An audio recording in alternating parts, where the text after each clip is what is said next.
Okay.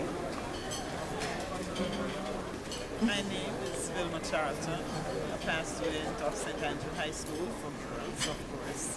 One of the best institutions ever. I was a boarder because my parents were teachers in St. Catherine, principal and senior teacher. So I boarded at St. Andrew High School. I'm one of 4 children, and each of us went to different schools. My sister was a boarder at Woolman's Girls, and my brothers went to Calabar, and we were all boarders. Boarding school colored my life. Is that where you started track and field? At St. Andrew High School, yes. And that's very funny because in the country we had so much space, but nobody did any organized physical education.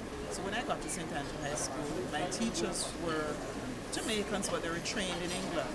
And it was Mrs. Requa, Barbara Requa, who introduced us to the events of track and field. So we entered in 1960. That was the first time at Savannah Park. Okay. And she discovered me in my physical education classes. And that is why I like phys ed. As a phys ed teacher myself, you can find your athletes in the physical education classes. The way they walk, the way they talk, and just the way they operate. You can fit them into some activity. Right.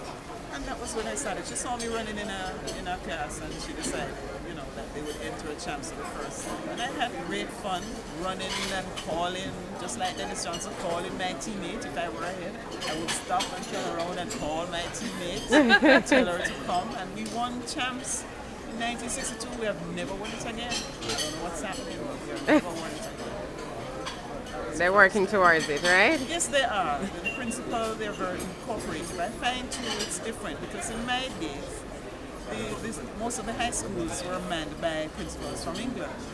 Right. And according to the English folk, it's too unladylike for ladies to run, so a lot of girls' schools really didn't take part.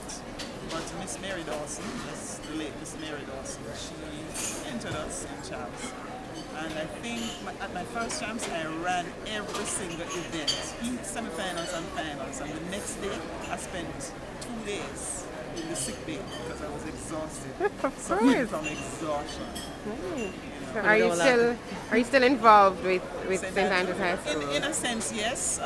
Years and years ago, I used to go around while they were training for champs. Okay. But I'm still involved as a past student. I go there, do visits, take past students who are visiting Jamaica. I would take them there, especially the Alumni Association from New York. They support girls, and especially the track team.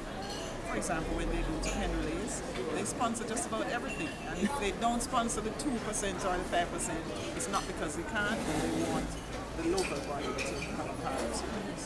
So, they get a lot of support, but the training is what they need to step up on. As a prestigious high school, maybe they are not like the Homewood kids who will run and run because they want it badly. It's an opportunity for you to get a scholarship, which I did. I got a scholarship to go away and study. And what are the biggest things you got from champs, and what do you think is still there for me, young? The fellowship. I'm still friends with the ones on my team. I remember them. We're still in touch.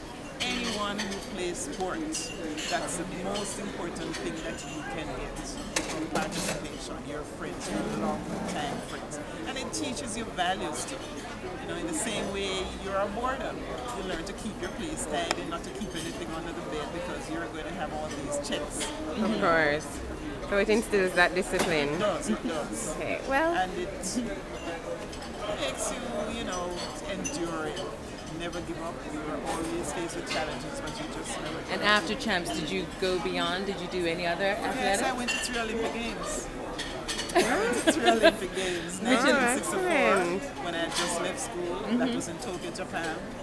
I went to Mexico in 1968 and Munich, where they massacred all those Olympians in 1972. Those are my 3 Olympics. And since that I'm a part of the J3s, I go with teams sometimes as an official. My last stint was to India, where we had a Commonwealth Games just in September. I was one of the team officials. And just quickly in closing, advice to the competitors out there? Maybe your St. Andrews. Right. It may be a little too late for them now, but they must put in the training years and months before. They can't cheat on themselves. Sometimes they think they're cheating on their coaches when their coaches give them workout and tell them to run 5 220s and 4 100s, and they cheat on them. When the day comes, when the day of reckoning comes, it's hard to change that. Because it's you against the other competitors who have put in all that work. I think we understand that though. Our athletes in Jamaica understand that now, especially in the last decade. They understand that hard work pays off. Why? Because we have had so many champions.